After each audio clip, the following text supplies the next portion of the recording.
Question, I bought the 17 close. Okay, that makes sense.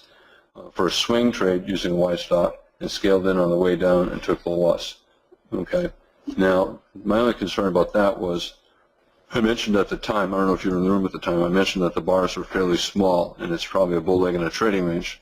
Buyers below 20, and you can see we went up exactly 5 ticks, and that tells you that the bulls were all scalping. So the bulls are scalping in your swing trading, and you're entering fairly high in what is probably a trading range day. So for me, I talk about this occasionally, if a day is mostly a trading range day, my routine is to scalp until it's clearly not a trading range day, and then sometimes they'll swing parts, sometimes they'll scalp parts, sometimes they'll swing all. But 16, 17, 18, to me, I said at the time that that's not how strong trend days typically begin. So this is probably a bull leg in a trading range. So my only thought is I would not take that as a swing trade. Okay, back to your question. I bought the 17 close for a swing trade using a wide stop and scaled in on the way down and took a loss. My other thought about that is if you're buying and you're willing to scale in using a wide stop and you think the day is either a bull trend day or a trading range day, you have to be really patient. You got to use a wide stop. And what's a wide stop? Sometimes it has to be 10 points or more if you're buying at what might be the top of a trading range day. And I think that's what the 17 high was. So you would have had to use 8 or 10 point stop to avoid being stopped out, which means you'd have to trade really, really small, assuming you held on the way down.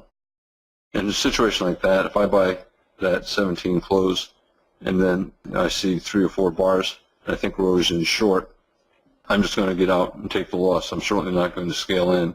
And if anything, I'll try to get short for scalps on the way down. Okay, back to the question. I then shorted bar 44, okay, and scaled in when it was still on its low and repeated the same thing in the reverse direction as the market was climbing. Okay, what you do is a really common thing. Okay, if you read my post this morning, the update that I did around 7 o'clock, I wrote probable trading range day. When the open looks like this, it's probably a trading range day. And a really common thing that happens to beginners all the time on trading range days is they see the bull breakout and they buy. They see the bear breakout and they sell, hoping that the day is no longer a trading range day.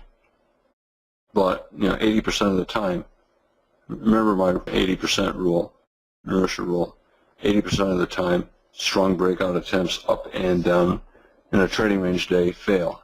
So if you're buying a strong bull breakout near the top or selling a strong bear breakout near the bottom, you're taking a trade that has an 80% chance of not going very far.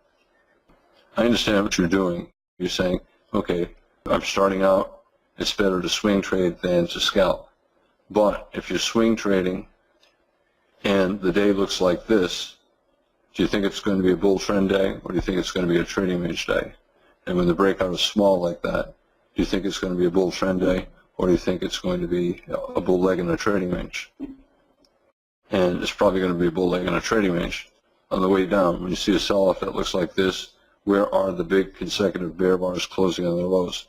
Ah, you finally got them, right? But it's a second leg down in what has been a trading range day, so it's more likely that this is a second leg trap, especially since it's right at support, yesterday's low measured move target. I understand it's easy to get excited. You see the market finally breaking out, finally has the potential of a trend, but when most of the price action is trading range price action, and you see a second leg that looks especially strong, yet it's not breaking out above major support or resistance on the chart, it's still basically within the range, you have to assume it's a buy climax, a second leg trap, or a sell climax, second leg trap. So it just takes a long time, I think, to get used to it, because the sell-off 43, 44, it just looks so promising. And then 16, 17, 18, you have a series of consecutive bull bars finally breaking out. It gets you hopeful, even though the bars are not big. But you have to just keep telling yourself, Al says it's probably going to be a trading range day. So I got to watch out for second leg traps, and which means I got to be really careful about buying strong breakouts at the top and selling strong bear breakouts at the bottom, because too often they're just second leg traps. Okay, question, is buying below the 40 low? Okay, is buying below 40 low for a scalp an acceptable trade? And if so, how would you manage the trade?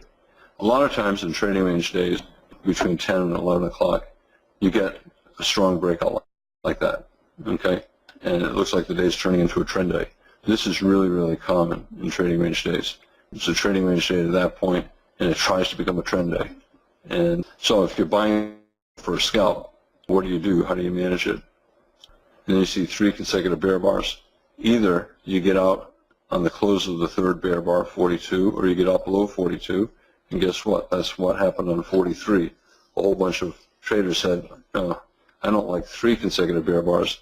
I'm getting out if we get a 4th bar in this pullback. And that's part of what caused 43.